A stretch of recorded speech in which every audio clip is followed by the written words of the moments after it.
WhatsApp guys, नमस्कार.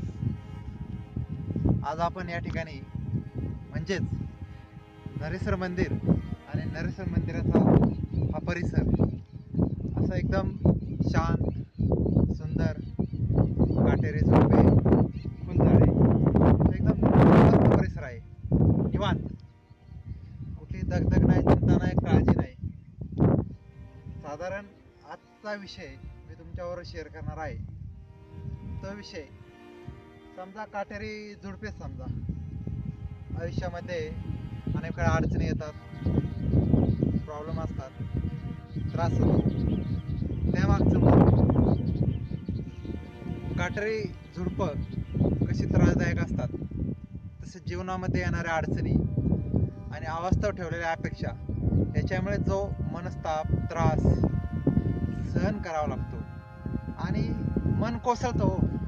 साहजिक आहे, माणूस हा समाजशील प्राणी आहे. समाजामध्ये जसं ज्या वेळी तुम्ही एखाद्या व्यक्तीकडून अपेक्षा ठेवता की कसं वागावं, काय करावं, काय करू नये, या बाबतीत आपण स्वतः कसं वागलं पाहिजे किंवा दुसऱ्याकडून अपेक्षा ठेवताना काय अपेक्षा ठेवाव्या किंवा ठेवू नये, हा ज्याचा त्याचा प्रश्न आहे. किंवा कोणी काय बोलावं, काय बोलू नये, हा सुद्धा ज्याचा त्याचा प्रश्न आहे. सध्या सोशल मीडियामध्ये खूप व्हायरल होते दहशतवादी, अभिव्यक्ती स्वातंत्र्य, पुरस्कार वापसी. ह्या वैयक्तिक जीवनामध्ये याचा विचार केला तर ह्या दुय्यम बाबी आहेत. परंतु सामाजिक विषयाचा जो हातखंडा आहे आणि तो विषय हाताळायचा म्हटलं तर या बाबतीत अभिव्यक्ती स्वातंत्र्य, कोणी काय बोलावं, कोणी काय बोलू नये, तो अर्थ नाही. परंतु अवास्तव अपेक्षा ठेवणं एखाद्या सहकार्याकडून, मित्राकडून, नातेवाईकाकडून विनाकारण त्रासदायक ठरतो.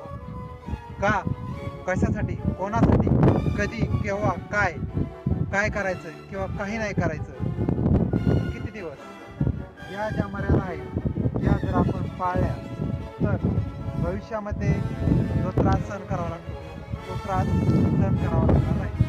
त्याप्रमाणे जेव्हा तुम्ही काट्याला किंवा तुम्हाला डॉबीला हाताळायचा विचार करता त्यावेळी तुम्हाला झाडापासून उपयोगी काय आहे, काय नाही याचं तारतम्य ज्यावेळी तुम्ही बाळगता त्याच वेळेस तुम्हाला फार लक्षात येईल.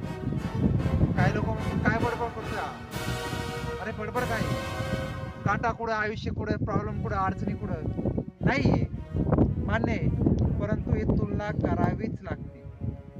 साधारण हा निर्मनुष्य परिसर आहे. अभिव्यक्ती स्वातंत्र्याप्रमाणे बोलायचं झालं तर बोलण्यासारखं खूप आहे. वैयक्तिक पातळी, सामाजिक विषय, बांधिलकी, अनेक अशा गोष्टी आहेत, भरपूर आहेत. परंतु मूळ विषयाला बगल न देता तुमच्याबरोबर मी एक महत्त्वाचा आणि मुख्य विषय शेअर करू इच्छितो. तो म्हणजे एखाद्याकडून आपण अपेक्षा का ठेवाव्यात, त्या सुद्धा अवास्तव. कोणी कसं वागावं, कोणी काय बोलावं हे आपण नाही ठरवू शकत. हे फक्त आपण आपल्या बाबतीतच ठरवू शकतो.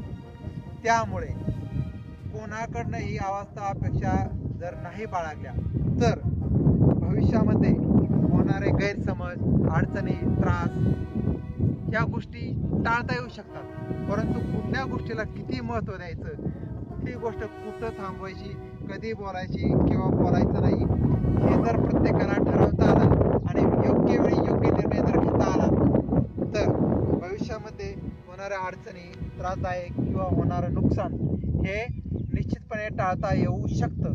यामध्ये मी तर खात्रीशीर असं सांगू इच्छितो की जर आपण कुठलाही निर्णय घ्यायचा म्हटलं तर त्यासाठी ठराविक वेळ द्यावाच लागतो किंवा कधी कधी निर्णय घेणं अवघड जातं. अशा वेळी काउन्सिलिंग, समुपदेशन हे पर्याय उपलब्ध आहेत. परंतु बऱ्याच वेळा काय होतं, भावनिक गुंता हा याच काकडीच्या काट्याप्रमाणे इतका गुंतत जातो माणूस की एकदा का ह्या काट्यामध्ये माणूस फसला तर पुन्हा परत रिटर्न येणं अवघड जातं. ही काय चित्रपटाची किंवा गाण्याची कॅसेट नाहीये की चला ठीक आहे एखादा सीन आवडलाय रिवर्स घ्या पुन्हा पहा. नाही, वेळ काळ हा कोणासाठी थांबत नाही. त्याच्यामुळे जर आपण एखाद्या गोष्टीचं किंवा त्या गोष्टीच्या बाबतीत किती महत्त्व द्यायचं किंवा नाही द्यायचं हे जर ठरवण्याची ताकद आणि त्या बाबतीत निर्णय घ्यायची क्षमता जर आपल्यात विकसित करायची असेल तर वेळोवेळी पुस्तकं किंवा पुस्तकातील ज्ञान भांडार जर आपण आत्मसात केला, वाचन का, कसं, कशासाठी या गोष्टी ओघाने आल्यात. परंतु असं करताना ज्या ज्यावेळी तुम्हाला अडचण येतील त्या त्यावेळी शांत बसा. कुठलाही निर्णय घाई गडबडीत घेता कामा नये. अनेक पातळीवरती खूप वेळा असे निर्णय होतात की निर्णय घ्यायचा म्हटलं की तातड निर्णय घेतला जातो. नाही, छोटंसं उदाहरण देतो. कुठल्याही बाबतीत कॉर्पोरेट लोकमध्ये जर तुम्ही पाहिलं तर अशा वेळी एखादी कंपनी जर असेल तर ती कंपनी बऱ्याच वेळा निर्णय घेताना थांबा, पाहू, करू, कुठलीही गोष्ट गरम असताना हाताळली की निश्चित ती भाजणार.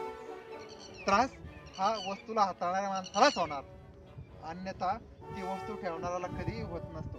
त्याच्यामुळे कॉर्पोरेट लुक नुसार किंवा नियमानुसार मॅनेजमेंट गुरु ज्यावेळी कॉर्पोरेट ट्रेनिंग मध्ये सांगतो की निर्णय कसा हाताळायचा, कोणत्या परिस्थितीला कसं सामोरं जायचं, कुठलीही परिस्थिती स्फोटक किंवा विस्फोटक नसती, परंतु ती हाताळताना ज्यावेळी निर्णय क्षमता वाढत जाते किंवा बदलत जाते, वेगवेगळे परिणाम वेळ काळानुसार निर्णय बदलत जातात किंवा त्याचे आउटपुट किंवा होणारे परिणाम वेगळे असू शकतात. त्याच्यामुळे निर्णय घेताना वेळ मागून घ्या, शांत चित्ताने विचार करा. की समोरच्याला सांगा की मला वेळ द्या, मी सांगू शकतो पण मला थोडंसं कालावधी हवा आहे. कारण की जर निर्णय घ्यायचा म्हटलं लगेच घाई गडबडीत जर निर्णय दिला तर तुम्हाला निर्णयाचे परिणाम किंवा निर्णयानंतर जी काय परिस्थिती उद्भवते हे सामोरं जायला खूप अडचणी येऊ शकतात. त्याच्यामुळे तुर्तास अशा स्फोटक परिस्थितीमध्ये तुम्ही तो विषय होल्ड करा आणि त्या विषयासाठी तुम्ही पुन्हा पुन्हा एकत्र या, बसा, चर्चा करा, निर्णय घ्या. अशा बाबतीमध्ये मी तुम्हाला निश्चित सांगू शकतो की जर तुम्ही तो विषय थोडा होल्ड केला तर भविष्यामध्ये अशा अडचणी येतील तर मला नाही वाटत की खूप त्रासदायक ठरतील किंवा काय होईल. कारण कसं असतं, घाई गडबडीत निर्णय अति घाई संकटात जाईल, या व्यतिरिक्त मी दुसरं काही जास्त बोलू शकत नाही. धन्यवाद.